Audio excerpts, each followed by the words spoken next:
have the Stetsbar model TTCC for Telecaster style guitars. We're going to install one today, and we need to prepare it for the installation. First thing we need to do is remove the bridge. Under the bridge is a Phillips head screw. We need to remove that.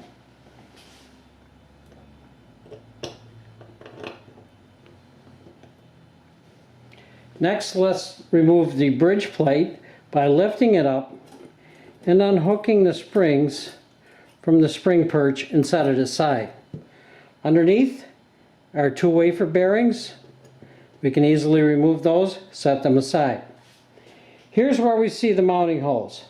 A pattern of 4 for the ashtray and a pattern of 3 for the modern style bridge.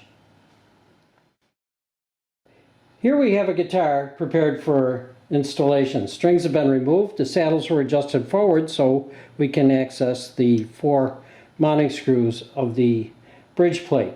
The first thing we're going to do is remove the 3 screws that fasten the pickup to the bridge plate.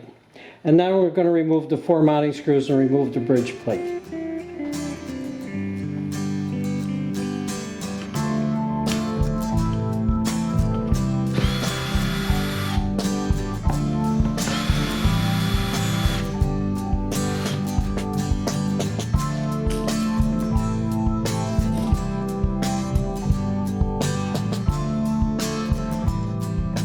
It's time to mount the Stetsbar mounting plate to the guitar.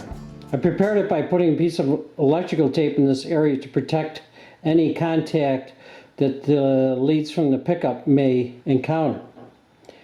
Now, let's talk about grounding. Usually on some guitars like this, you will find a bare electrical wire here that will make contact to the original mounting plate.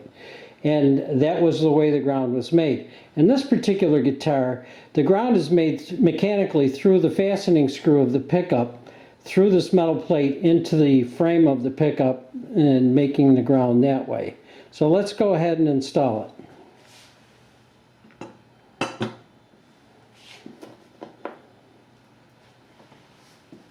We're going to use the 3 screws that we took out from before without the springs or rubber sleeves. This way we know we can adjust the pickup up all the way.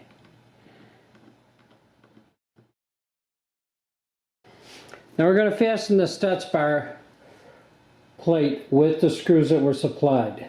These are flathead screws. The screws that you took off from your original plate are domed topped screws, which will set above the surface and cause friction in the mechanism. So you don't want to use them. Use the ones that are supplied with the Stetsbar.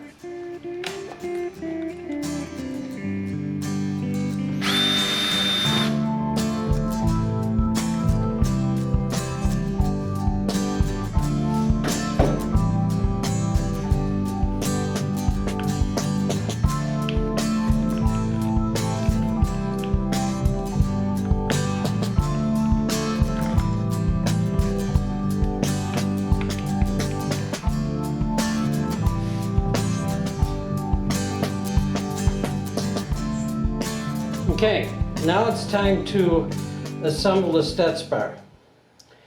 And to do that, let's return these bearings to their pockets.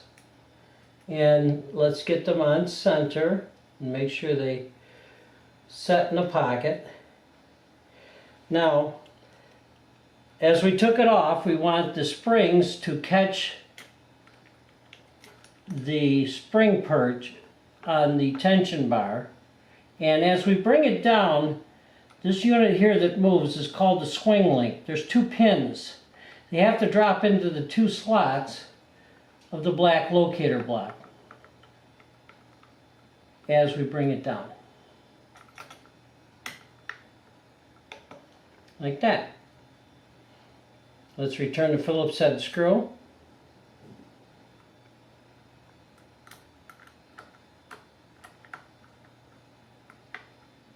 Run it in only finger tight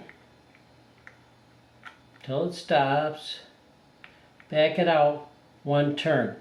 We back it out 1 turn because we want the head of that screw to bind on any of the surface of this bridge plate. That's why it's slotted. It's a clearance.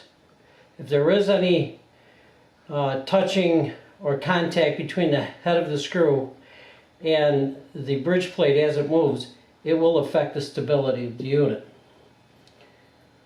And then at this point we can put the bridge on. Now that we've installed the Stetsbar, we will probably have to make adjustments to the neck angle of the guitar to compensate for the increased height of the Tune-o-matic bridge. This is covered in the video, Changing Neck Angle for Stetsbar Installs.